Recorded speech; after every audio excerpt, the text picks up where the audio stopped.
ओम गं गणपते नमः। आप सभी का आपके अपने चैनल हिंदी स्टोरी बुक पर बहुत बहुत स्वागत है। आप सभी पर ईश्वर की कृपा सदा बनी रहे। आज इस वीडियो में हम आपको बताएंगे कि साल 2024 में मंगला गौरी व्रत कब से शुरू है और इसका महत्व क्या है और पूजा विधि के बारे में जानेंगे। साथ ही मंगला गौरी व्रत कथा सुनेंगे। मंगला गौरी का व्रत हर साल सावन मास के मंगलवार के दिन रखा जाता है। ऐसे में सावन में आने वाले सभी मंगलवार का विशेष महत्व होता है। इस व्रत को सुहागिन महिलाएं और कुंवारी कन्याएं दोनों ही रखती हैं। यह व्रत माता पार्वती को समर्पित है। मंगला गौरी व्रत को बहुत ही शुभ फलदायी बताया गया है। आइए जानते हैं इस बार कितने मंगला गौरी व्रत होंगे, साथ ही जानते हैं इस व्रत की क्या है तारीख। मंगला गौरी व्रत की शुरुआत मंगलवार 23 जुलाई से होगी। पहला मंगला गौरी व्रत 23 जुलाई को रखा जाएगा। इस बार कुल 4 मंगला गौरी व्रत होंगे। इस दिन माता पार्वती की विशेष पूजा अर्चना की जाती है। सुहागिन महिलाएं अखंड सौभाग्य की प्राप्ति के लिए इस व्रत को रखती हैं, जबकि वहीं कुंवारी कन्याएं अच्छे वर की कामना के लिए इस व्रत को रखती हैं। मंगला गौरी व्रत की तारीखें: 23 जुलाई पहला मंगला गौरी व्रत, 30 जुलाई दूसरा मंगला गौरी व्रत, 6 अगस्त तीसरा मंगला गौरी व्रत, 13 अगस्त चौथा मंगला गौरी व्रत। मंगला गौरी व्रत का महत्व: मंगला गौरी व्रत महिलाएं अखंड सौभाग्य के लिए रखती हैं। साथ ही घर परिवार में सुख शांति और समृद्धि बनी रहे, इसके लिए भी यह व्रत रखा जाता है। ऐसा कहा जाता है कि इस व्रत को रखने से पति पत्नी के बीच के रिश्ते मधुर होते हैं। इसके अलावा संतान सुख की प्राप्ति के लिए भी यह व्रत किया जाता है। यदि किसी कन्या के विवाह में बाधाएं आ रही हैं, मांगलिक दोष है, तो वह भी इस व्रत को रख सकती है।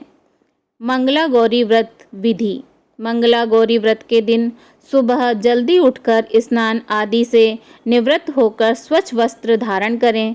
बाद में व्रत का संकल्प लें।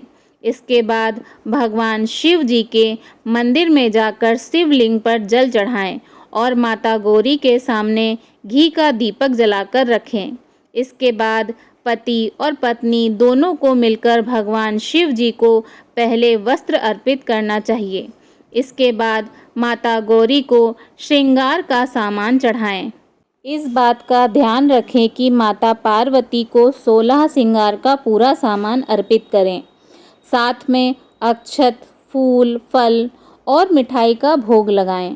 अंत में धूप, दीप, नैवेद्य आदि चढ़ाएं। इसके बाद दोनों पति पत्नी माता पार्वती और भगवान शिव जी की परिक्रमा करें। अंत में मंगला गौरी व्रत कथा पढ़ें अथवा सुनें। शाम में फलाहार कर सकते हैं। आइए सुनते हैं मंगला गौरी व्रत कथा।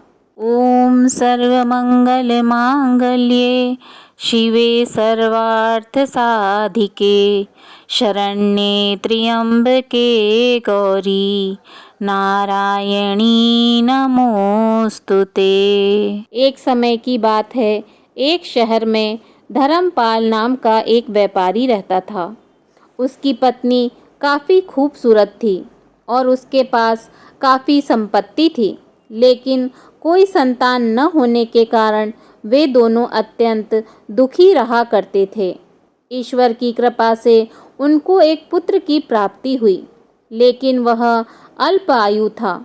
उसे यह श्राप मिला था कि 16 वर्ष की उम्र में सांप के काटने से उसकी मौत हो जाएगी। संयोग से उसकी शादी 16 वर्ष से पहले ही एक युवती से हुई, जिसकी माता मंगला गौरी व्रत किया करती थी।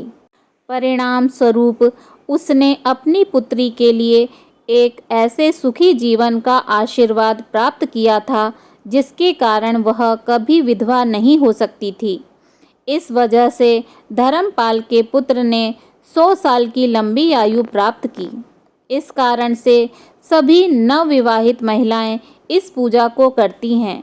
तथा अपने लिए एक लंबी, सुखी तथा स्थायी वैवाहिक जीवन की कामना करती हैं। जो महिलाएं इस मंगला गौरी व्रत का पालन नहीं कर सकती, उस महिला को श्री मंगला गौरी पूजा को तो कम से कम करना चाहिए। इस कथा को सुनने के पश्चात विवाहित महिला अपनी सास एवं नंद को 16 लड्डू देती है। उसके उपरांत वे यही प्रसाद ब्राह्मण को भी ग्रहण कराती है। इस विधि को पूजा करने के बाद व्रती 16 बाती वाले दीपक से देवी की आरती करती है। व्रत के दूसरे दिन बुधवार को देवी मंगला गौरी की प्रतिमा को नदी अथवा पोखर में विसर्जित किया जाता है। अंत में माँ गौरी के सामने हाथ जोड़कर अपने समस्त अपराधों के लिए एवं पूजा में हुई त्रुटियों के लिए क्षमा अवश्य मांगें। इस व्रत एवं पूजा के अनुष्ठान को परिवार की खुशी के लिए लगातार 5 वर्षों तक किया जाता है। अतः इस मंगला गौरी व्रत को नियमानुसार करने से प्रत्येक व्रती के वैवाहिक जीवन में सुख की बढ़ोतरी होती है तथा पुत्र पौत्रादि की प्राप्ति एवं पुत्र पौत्रादि का जीवन भी सुखपूर्वक व्यतीत होता है। ऐसी इस मंगला गौरी व्रत की महिमा वर्णित की जाती है।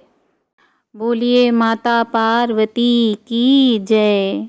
ओम नमः पार्वते पते हर हर महादेव।